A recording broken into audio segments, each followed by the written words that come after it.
هەنارێک شۆراوە بە ئاوی باران لەگەڵ بارینی یەکەم بارانی پاییز هەناری هەڵەبجەش هێندەی تر بەتام دەبێت. ئیتر بەشێکی زۆر لە خێزانەکانی ناوچەکە ڕوو لە باخە هەنارەکانیان دەکەن بۆ چنینەوەی ئەم میوە پاییزە. لە باخە هەنارەکان خێزانەکان سەرقاڵی لێکردنەوەی هەنارن و هەنارەکانیش دەکەن بە چەند بەشێکەوە. بەشێک لە نێو خانە باخەکەیان دەخەنە ژێر پوش بۆ وەرزی زستان، بەشێکی تریش ئامادەی دەکەن بۆ خستنە بازاڕەکان. یەکەم هەنار یعنی مەرەزە ئاوی زۆرە، دووهەم خاکەکەی، سێهەم دەرمان و کووت و ئەمانەی ناکەین. ئەگەر هەر میوەیەک دەرمانی کووتی لێ بدەی باش نییە، تامی نییە، چێژی نییە، لەزەتی نامێنێ، قووەتی نامێنێ. ئێستا ئەم هەنارەی سازان خوا بە خصوصی ئەم ئەرزەی دروست کرۆ بۆ ئەم هەنارە، شتی تر نایەنێ، بەس هەنار وەنجی دێرێت. هەنار جەوی چۆن بێ باشە؟ وەڵا جەوی وەسەد بێ باشە، نە زۆر گەرم نە زۆر سارد. خانەباخی باخەوان پڕ بوو لە هەناری بەتامی پاییزی ئەمساڵ. بەشێکیشی لە هەنارەکە فرۆشت، ئەوەی کە دەمێنێتەوە خانمی ماڵ دەیکات بە ڕووبە هەنار. زیاتر ئەوانەی کە خراپ بوون ئەیکەن بە ڕووبە هەنار.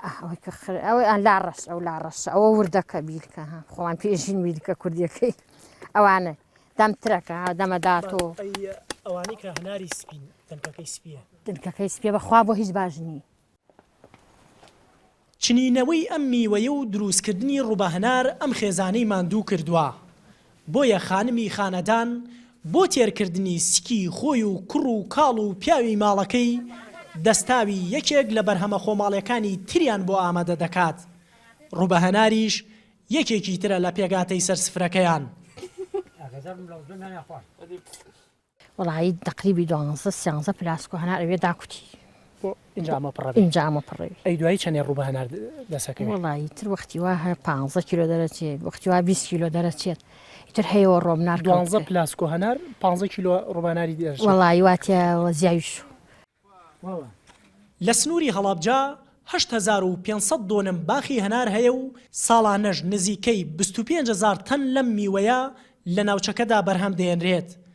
هەناری هەڵابجا بە باشترین جۆری هەنار لە کوردستان و عێراقدا دەنرێت. سەرباری بەدەستهێنانی داهات لە ڕێگەی ئەم میوەیە بۆ خەڵکی ناوچەکە، هەنار بەناو فەرهەنگی هەڵەبجەییەکاندا شۆڕ بۆتەوە. بۆیە لە نەریتی عاشقانەی ئەم ناوچەیەدا لە باتی گوڵی سوور هەنارێکی سووری باخەکانی هەڵەبجا پێشکەش بە عاشقەکەیان دەکەن.